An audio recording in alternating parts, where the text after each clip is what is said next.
What's happening around the world and what's happening here at home.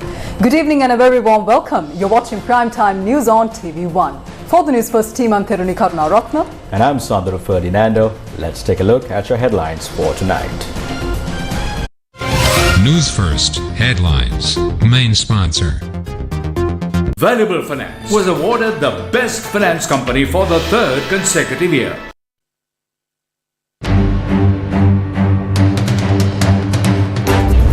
Sri Lankan delegation to visit Russia. Urgent talks on ex-military traffic to war zone.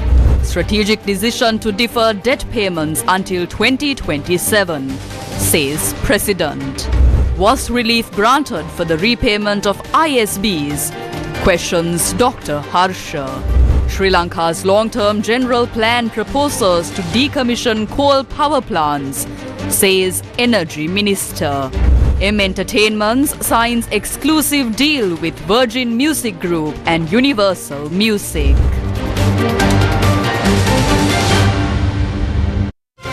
Newsfirst Headlines. Main sponsor. Valuable Finance was awarded the Best Finance Company for the third consecutive year. In your top story for tonight, a Sri Lankan delegation is expected to travel to Russia next week to discuss the issue concerning retired military personnel involved in the Russia-Ukraine conflict. We are working out with the Minister of Defense as for the exact number of people who have gone to Russia. So far, we have received 455 complaints. We feel that these numbers could be higher than this. We are verifying the numbers. The people who have gone to Russia have gone through different means. Most of the people who have gone to Russia have taken visit visas, and then they have gone via 5 routes through India or through the Middle East, and they have been, I think, duped by certain nefarious agents. Some of these people have been arrested. People who have left to Russia have been promised certain salaries, certain privileges, including citizenship. Some of the people who have been going to Russia have been told that they will not be used for any fighting or any military purposes, but we have reports. I get about 10 calls every day that they have been put to the front. The issue which we have is that some of the agents who have taken these people, whenever they get paid, that their salaries have been deducted. We have got complaints saying that they are not getting paid for the work which they are doing. Some of the people who have gone to Russia also has paid from their pockets, and they have bought their tickets and they have gone to Russia.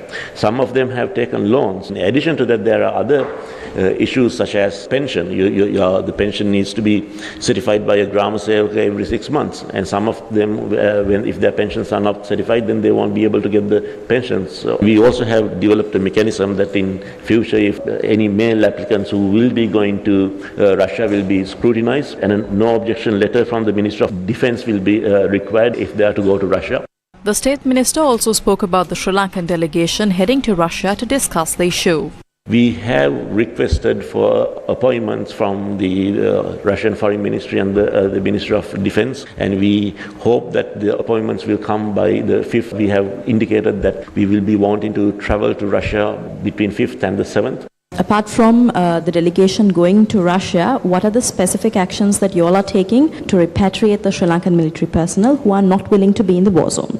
I don't want to preempt what we are doing. There's a discussion taking place today with the Russian Minister of Defense, and we intend to discuss it further with the Minister of Defense. Is there a specific timeline? It's a very difficult question to answer because, first of all, we need to ascertain how many people are there, and we still haven't, we have got numbers of 455. Then we need to ascertain out of the 455 or the plus whatever the numbers, how many people wants to return back. There is also an element of people who do not want to return. So that's why we want to first make sure that the people who are in Russia are not put to the front or not used for fighting purposes. So at least that way we can safeguard their safety.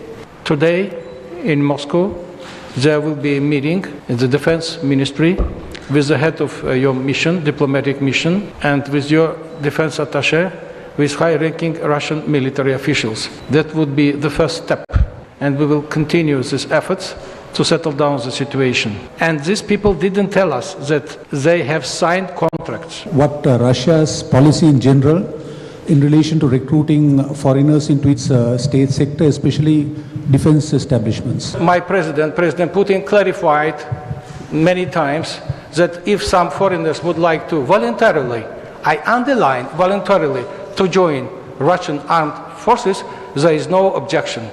Because look on the other side, how many mercenaries are fighting for Ukraine from different countries, from USA, from Colombia, from Poland, from Baltic countries, but Western media prefers to keep silence about it. Please avoid double standards and hypocrisy. The Sri Lanka Red Cross Society commented on their approach to the situation. As a neutral, impartial and independent humanitarian organization, Red Cross movement have a role of protecting and assisting people. We are doing a tremendous service for people who lost contact with their loved ones due to war and conflict situations. Considering this Ukraine, Russian and Gulf war, we are involving to re-establish their family link through our family link network. Through this network, we are doing protect and answer whereabouts of those loved ones. And these days, we received over 100 cases regarding these, and also we emphasize to you that newly implemented hotline by the Ministry of Defense, and we are not in a position to repatriate those people from those their destination to the country of origin. A delegation of Sri Lankan opposition MPs who travelled to Myanmar to address the urgent situation of 49 Sri Lankans held captive by cyber criminals in the Miyawedi region met with the country's Deputy Foreign Minister and the Chief Sanganayaka for talks. MPs Attorney at Law Wasanthayapa Bandara, JC Alawatwala and Sujit Sanjay Pereira met with the Foreign Ministry officials there and engaged in talks to secure the release of the 49 Sri Lankans held captive by cyber criminals in the Miyawedi region. The meetings took place at the Ministry of Foreign Affairs, approximately 500 kilometers away from the site in Yangon. Diplomatic officials, including representatives from the Prime Minister of Myanmar, participated in the talks. A memorandum requesting diplomatic intervention to secure the release of the detained Sri Lankans was submitted on behalf of Sri Lankan opposition leader Sajith Premadasa. Following these discussions, the delegates called upon the Chief Sanganayaka of Myanmar in Yangon. Sri Lankan President Ranil Wickremesinghe said that a strategic decision to defer debt payments until 2027 has been made. Speaking at an event in Colombo, the president said that though interest payments are required to be made, during the said time period, the debt need not be serviced. President Ranil Wickremesinghe attended the Leslie Devendra Singhavalokana ceremony at the Bandaranayake Memorial International Conference Hall in Colombo to commemorate the 60th anniversary of Deshabandhu Leslie Devendra's career. We are merely beginning to recover and progress. There is still a considerable distance to cover. We have made the strategic decision to defer debt payments until 2027, focusing on renegotiating repayment terms to extend until 2042. Our aim is to safeguard the country's economy from collapse under the weight of debt burdens. However, reliance on imports may necessitate further borrowing, prompting us to prioritize strategies for repayment.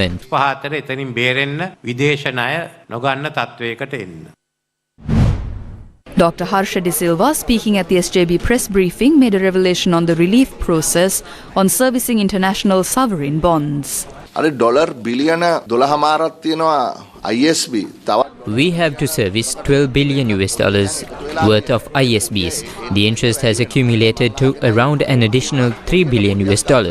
I was told that there is an attempt to impose an interest on the existing interest as well. They are to issue new ISBs so that the interest will be restructured as new debt. The government has proposed this move for a 20% haircut, but the creditors will not do so. They will tell us to settle the interest payments.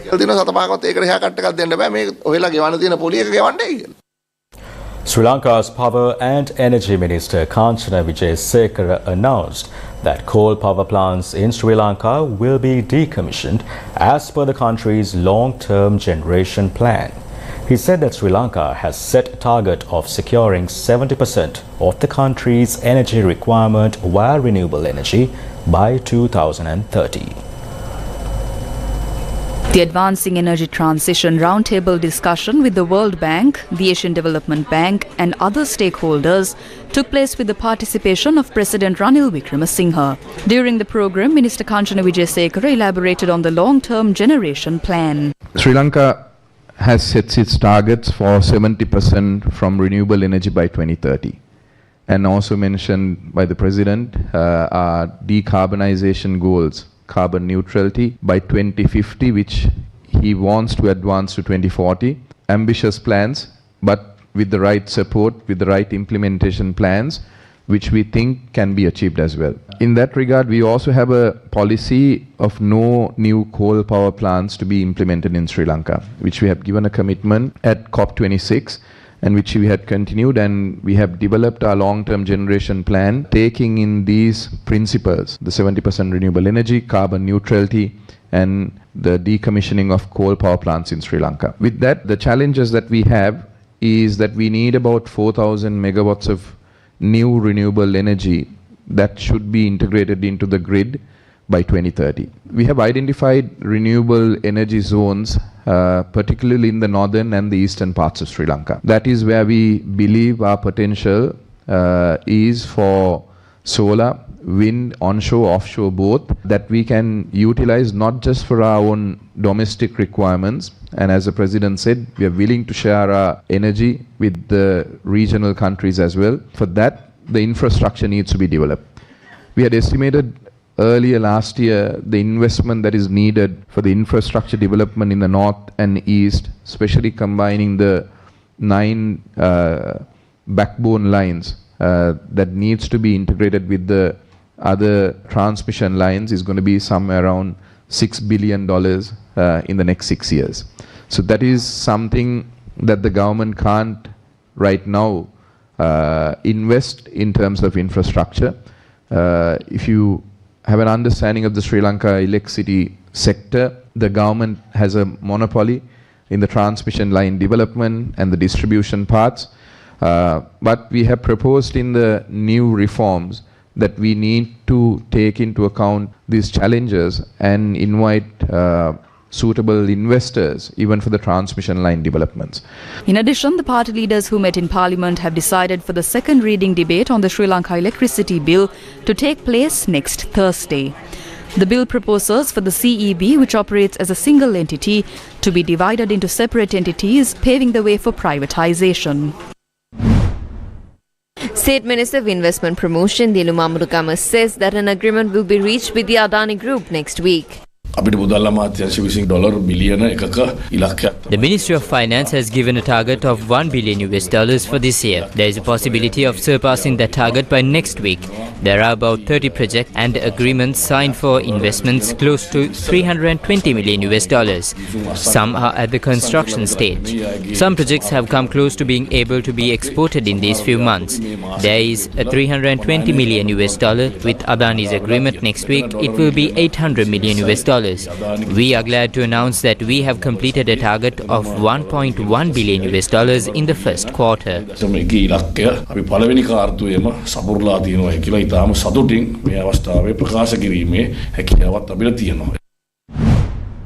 Meanwhile, the Ceylon Electricity Board's Engineers Union says opportunities that could benefit the public through competitive pricing are being avoided. When you calculate the current market price for wind power projects, we came to a value of about 6 US cents. That is about 18.3 rupees. But the price shown in the cabinet paper forwarded by the Adani Group through an unsolicited process is 8.25 US cents. That is over 25 rupees. Due to this excessive spending, we are losing about 12 billion rupees per year of taxpayer money. On the 9th of this month, tenders were called for a 50 megawatt wind power project in Mannar. The price of these tenders was scheduled to be opened on the 17th. The tenders that were supposed to be opened on the 17th have not been opened till today, which is the 29th of May. They are postponing this. We see this as an attempt to delay the opening and justify the prices given to Adani for the project. Parliamentarian Chandima Veerakkudi expressed apprehensions regarding a decision made by the President reportedly to extend the service of the Attorney General. Veerakkudi suspects that this move may be an attempt to influence the judiciary.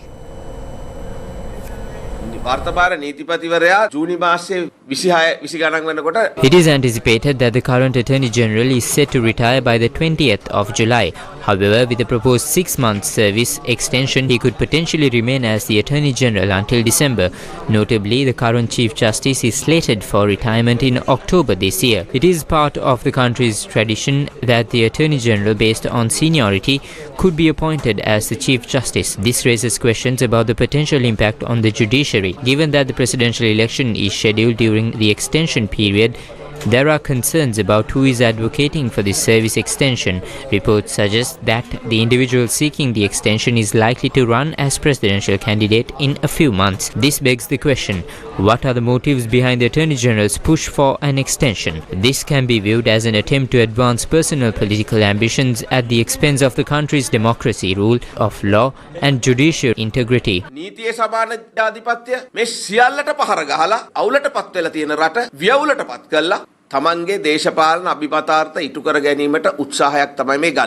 The lawyers for Truth and Justice commented on the matter as well. This situation raises ethical concerns as it indicates a close relationship between the Attorney General and the government. Allowing the Attorney General to remain in office until being appointed as a judge in the Supreme Court would further solidify this perception of loyalty to the government. Moreover, granting an unjustified extension could create promotion challenges for senior officials within the Attorney General's department. It is imperative for the Attorney General to have moral responsibility to retire on the designated date. Similarly, the President holds the moral obligation to adhere to this retirement timeline and appoint a new Attorney General. Speaking to Newsfirst, the chairman of the Constitutional Council, Speaker Mahinda Apabewardena, said that Constitutional Council has not been notified of any requests for the Attorney General's service extension. Halitharange Bandara, the UNP General Secretary, who proposed to postpone the elections by 2 years, said he is ready to respond to concerns. I will make a special statement to the media next Monday at 10 a.m. and respond to all these questions. Any question in this regard can be posed to me by the media. Let's meet on Monday. The Polonnaruwa District Farmers Conference of the National People's Power was held in Hingurakoda today under the theme Rata Hadana Visindumata Govi Balaya, which loosely translates to the farmers' power as the solution to building the country. It was chaired by leader of the National People's Power, Anura Kumara Disanayaka. දැන් ආයේ එක එක කතා කියනවා. වජිරා බේවර්ධන කියනවා. Various statements are being made now. Vajira Bevardhana is saying only Ranil should contest for the presidential election. We let only Ranil run for a cooperative poll. This is the election to obtain the people's approval to run the country. This implies that Vajira knows Ranil can win only if he contests. They are afraid of elections. In the past, if Mahinda was in power, when his government topples, Ranil is crowned. When people got sick of Ranil's government, Mahinda automatically got power. That was the case. With the rise of the National People's Power, they lost their dream of power. We suggest building a government that will give the citizens of this country a better life. I'm not saying that can be done within 2-3 years of coming to power, but we are fighting to do it. They say they don't have the funds. Why is that? They've diverted funds that should go into the treasury to their personal coffers. They also stopped the wealth that should have gone to the treasury. They also stole funds from the treasury. That is what happened. We will protect public funds. Can it be spent arbitrarily? Look at what happened to Ranil. The allocated funds were insufficient. They allocated a further 200 million rupees in parliament to run the country this year. Ranil is not doing it alone. The government and opposition are on the same side when they divide the funds among them. Sajid's MPs and government MPs signed a request for vehicle permits. They are together when dividing and wasting.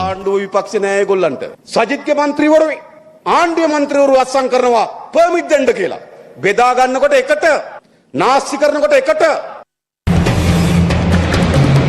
Opposition leader Saji Premadasa, speaking in Veerakhatiya, questioned how a debate on the country's economy, given the current circumstances, be an insane move. දැන් අපේ රටේ මහා දැවැන්ත බංකොලොත් භාවයක් තියෙනවා. මූල්‍ය බංකොලොත් භාවය. Currently, our nation is grappling with a significant financial crisis, encompassing both bankruptcy and economic challenges. The magnitude of the debt burden, amounting to billions of US dollars, demands urgent attention. In light of this pressing issue, it is essential to consider viable solutions, programs, answers, roadmaps, and timelines for financial recovery. It is perplexing how progress in addressing economic concerns could be dismissed as nonsensical. A constructive approach would involve facilitating a friendly debate between economic experts, presenting various solutions and perspectives. Simultaneously scheduling debates between the two leaders could provide a platform for discussing proposed strategies and initiatives. I propose for both debates to take place on the same date. If the other faction does not have an economic group, we are ready to help them build one. We can organize some educational sessions for them. තමන්ගේ ආර්ථික කණ්ඩායම හදලා දෙන්න. අපි tuition පන්ති ටිකක් තියන්න. අපිට පුළුවන් උදව් කරන්න. The National People's Power expressed views on the debate.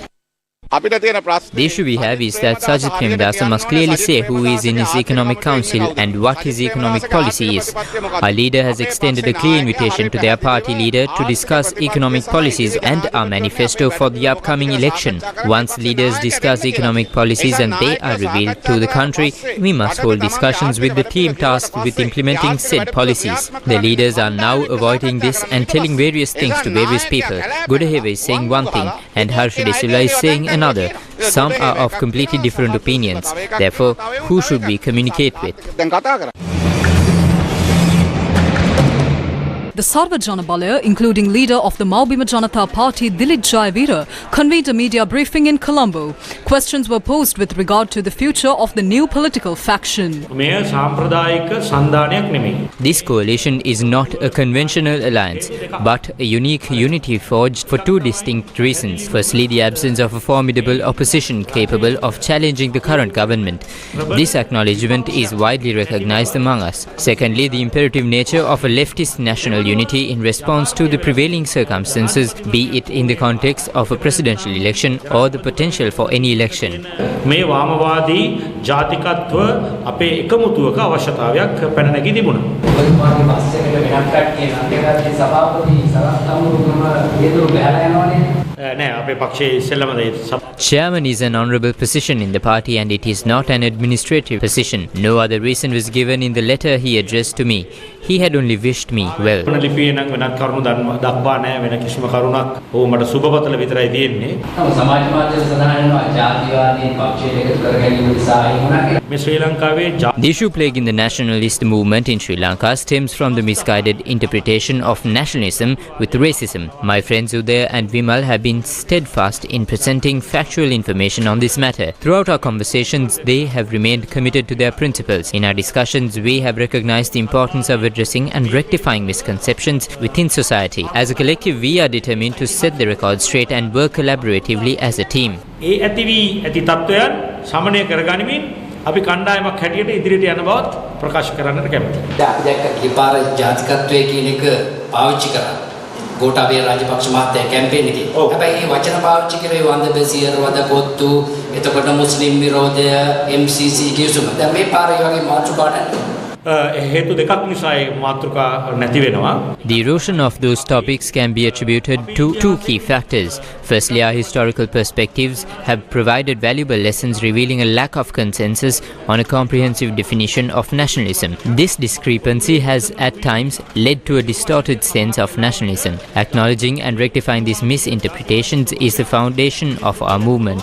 ඒ නිවැරදි කරගනිමින් තමයි අපි මේ ජාතිකත්ව කඳුර ඉදිරියට යන්නේ. ගෝඨාභය ජනාධිපතිතුමා ආරාධනා කරේ නැද්ද ඔබතුමා ගිහිල්ලා? නෑ එතුමා පැහැදිලිවම ප්‍රකට කරලා තියෙනවා එතුමාගේ භාවිතයෙන් එතුමාට ඒ හැකියාව නොමැති බව.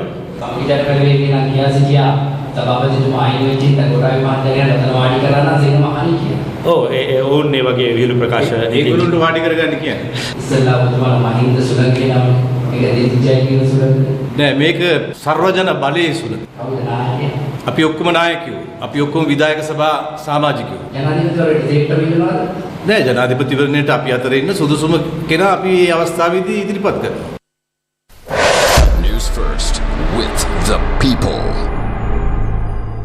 Valuable Finance was awarded the best finance company for the third consecutive year.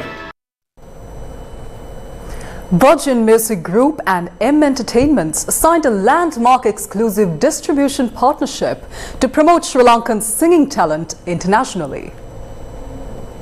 In a breakthrough deal that will allow Sri Lankan singing talent to make it big internationally, M Entertainment, Sri Lanka's largest record label, today signed an exclusive partnership with global giants Virgin Music Group and Universal Music.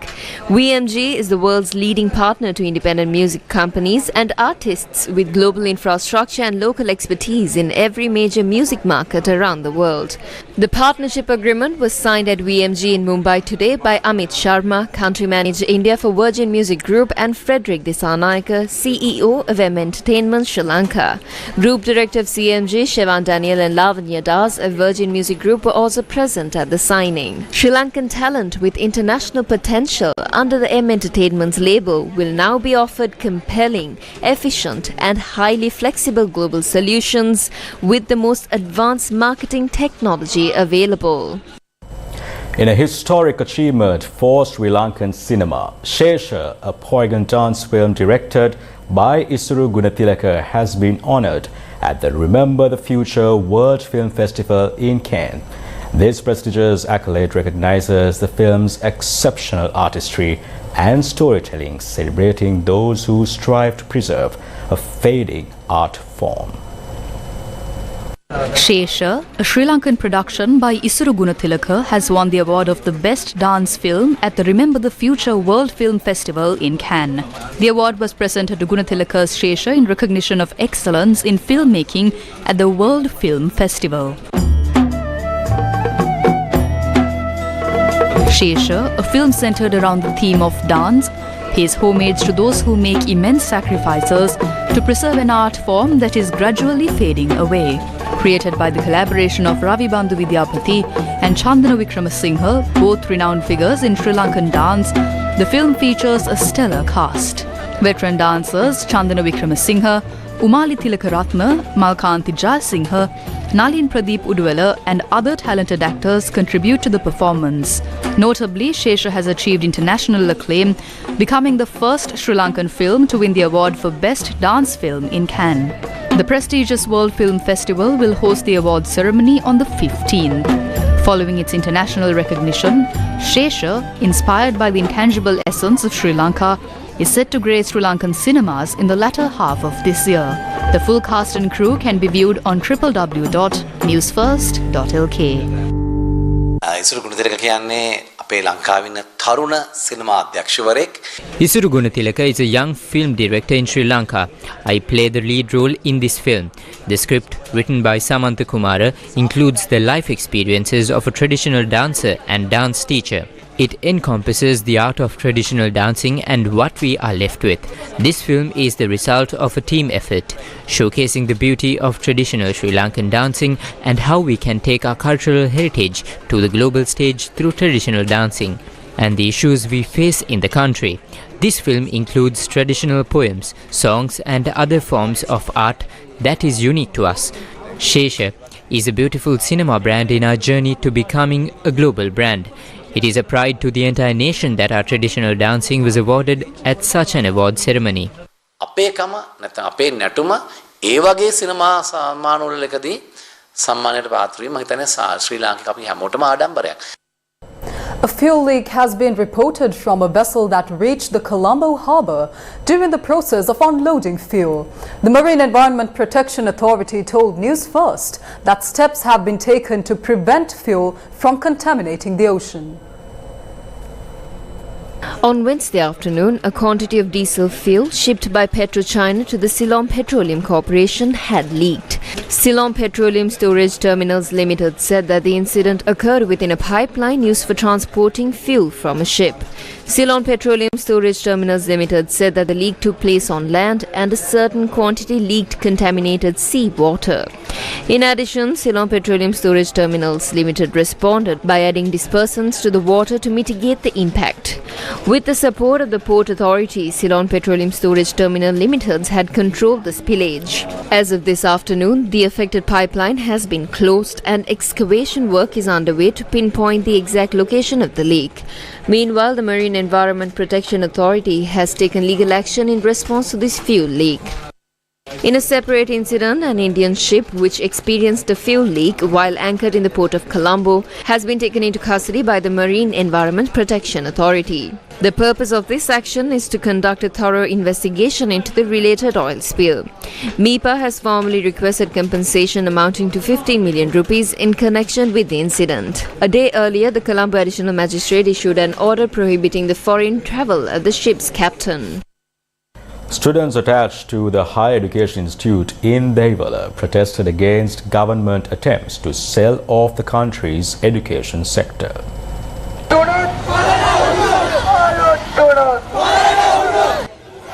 Students attached to the Higher Education Institute in Dehiwala marched in protest from the Dehiwala junction and police obstructed them from proceeding.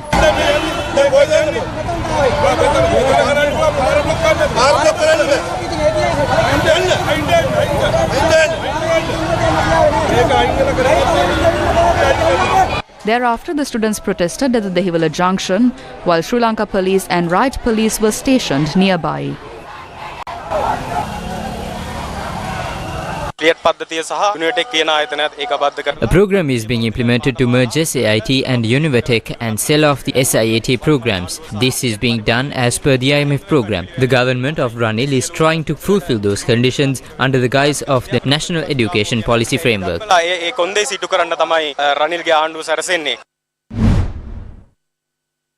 The National Collective Against Teachers and Principals Salary Disparities launched a sick leave campaign today against the teacher-principal salary disparity. Its convener, Venerable Ulapane Sumangala Theros, said the trade union action was launched as solutions were not provided for their demands. Academic activities of various schools across the island were disrupted due to the trade union action, while some schools functioned as usual. Teachers of Dudley Senanayake Vidyalaya Colombo 5 did not report to work today and students were also absent.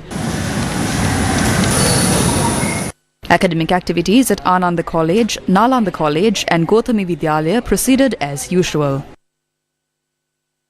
Newsfirst correspondents reported there was a reduction in attendance of teachers and students in several schools including Mathura Rahula Vidyalaya and Sujatha Vidyalaya due to the strike.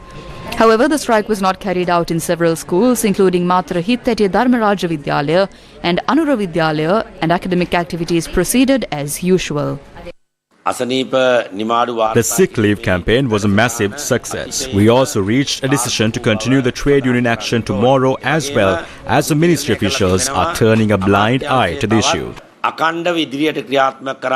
Trade unions, including the Ceylon Teachers Union that did not express support for the trade union action, said it was not a success. We are in favor of various trade union actions being launched because the education sector is facing a serious crisis. However, some unions affiliated with the government and other political movements got together to decide on a trade union action to disrupt the education sector, which I don't think was successful.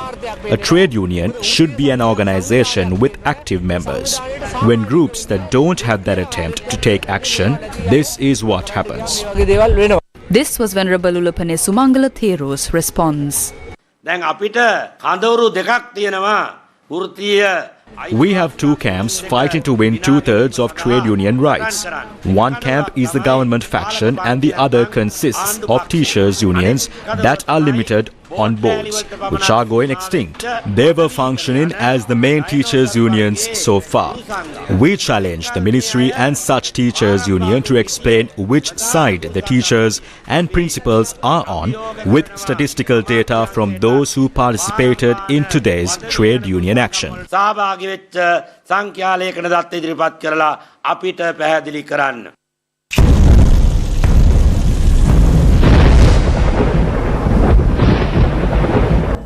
24,886 people belonging to 6,708 families in 20 districts have been affected due to the adverse weather conditions. The Disaster Management Centre says that 4,782 houses have been damaged. 8 people have died due to the weather-related incidents, and the Department of Meteorology says that the prevailing showery and windy conditions over the island are expected to continue further. The Department of Meteorology predicts fairly heavy showers above 75 millimeters in the western and Sabaragamu provinces and in the Nuwara Eliya district. The Met Department predicts strong winds of about 40 to 50 kilometers per hour at times over the western slopes of the Central Hills and in the north central, western, southern and northwestern provinces and in the Trincomalee and Monaragala districts due to the active southwest monsoonal condition. The Department of Irrigation said people should remain vigilant regarding the water levels of several major rivers. Rainfall exceeding 100 millimeters was experienced in some places in the high areas of the Central Hills last night. As a result, special attention should be paid towards the Mahavali River. Water levels in the high areas of the Kalani River, especially Kehelgamuoya and Maskelioya, have increased. The Kalu River is at risk level in Ratnapura and surrounding areas. Gin River is at risk level in Baddegam and surrounding areas. The Nilwala River is at a similar situation. Therefore, as the Irrigation Department, we request people living in the low-lying areas of those rivers to remain vigilant. පදිංචි මහජනතාවත් දැඩි අවධානයකින් පසු වෙන්න කියන ඉල්ලීම වාරිමාර්ග දෙපාර්තමේන්තුව හැටියට සිදු කරන්න කැමැතියි.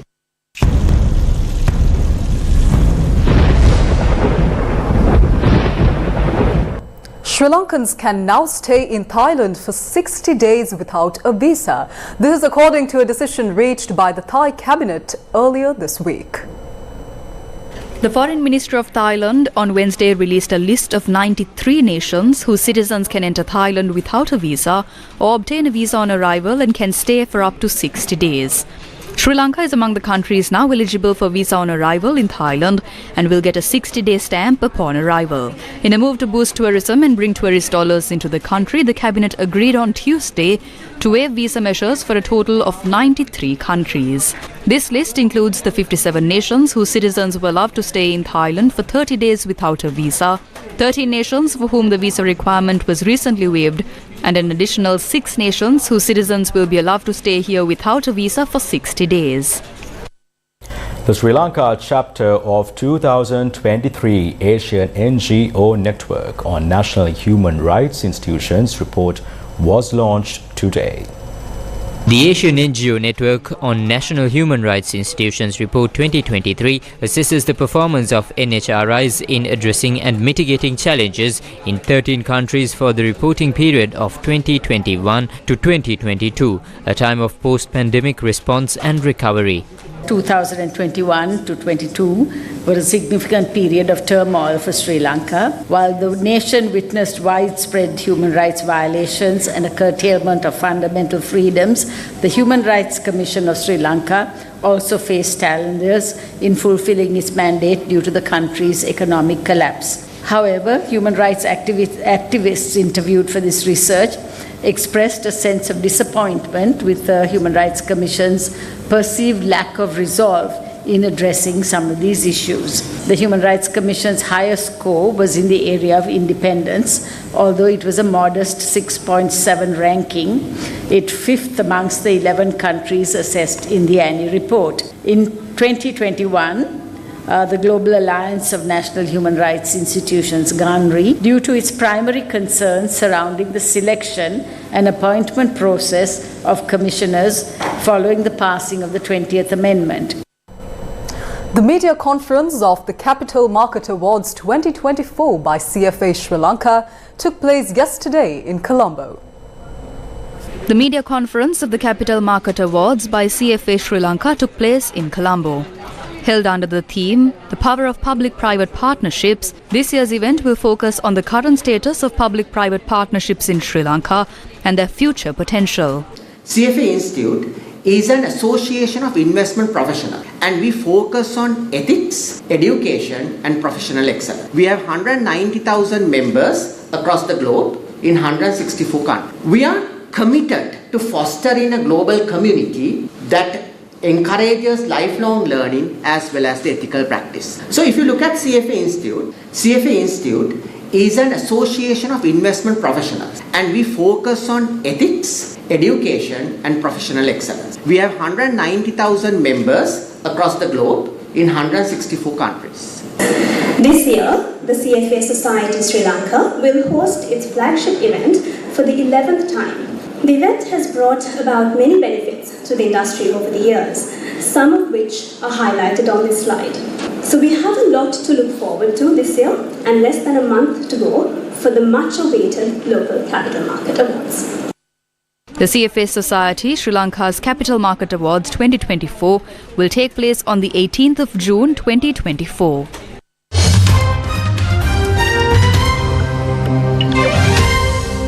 The British Parliament dissolved ahead of a July 4 general election, which looks set to bring Labour to power after 14 years of Conservative rule.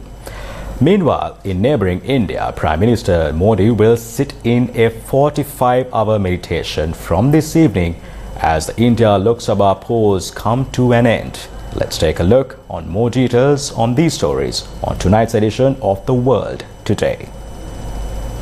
Now, the British Parliament dissolved today ahead of a July 4th general election, which looks set to bring Labour to power after 14 years of Conservative rule. 5 weeks of campaigning officially began as 650 seats of MPs became vacant at 1 minute past midnight in line with the electoral schedule. Sunak said the election for the 4th of July instead of later in the year, as had been widely expected, in what observers said was an attempt to regain momentum as his party slides in opinion polls. Reports suggest that after 14 years in opposition, the Labour Party now has the chance to win back power with its leader, Keir Starmer, a former human rights lawyer, at the helm.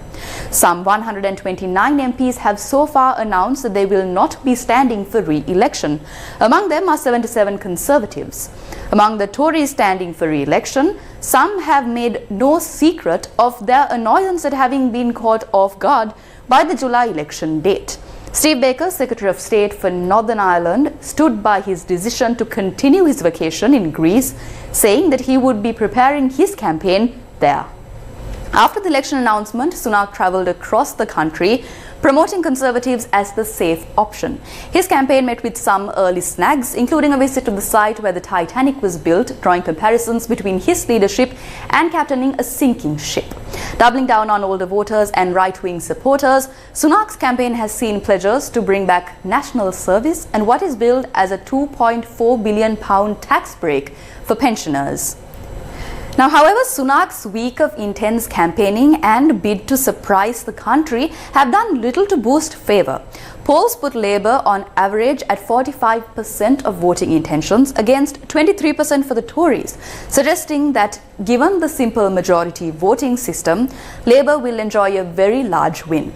But according to reports, in a bid to turn things around, Sunak is hoping to win points in the scheduled debates with Keir Starmer, the first of which is set to take place next Tuesday. Meanwhile, in neighbouring India, Prime Minister Narendra Modi is on his way to meditate inside an island shrine for 2 days to cap weeks of election campaigning, his latest public display of religiosity days after proclaiming he was sent by God. India's election is the world's largest, a mammoth exercise in democracy that has taken place over 6 weeks. The final day of voting takes place on Saturday and results will be announced 3 days later. Modi will visit the Vivekananda Rock Memorial in Kanyakumari, a pilgrimage site of India's southernmost tip, from the 30th of May to the 1st of June. The site is where popular Hindu monk and philosopher Swami Vivekananda attained enlightenment. Modi has twice before ended an election campaign with meditation. But he has recently been making increasingly grand displays of piety to capitalize on Hindu nationalist sentiment as he eyes a third consecutive 5-year term in power. However, the Congress has told the Election Commission that the 2-day meditation announced by Prime Minister Narendra Modi violates the model of code of conduct and restrictions imposed on a candidate during the silent period.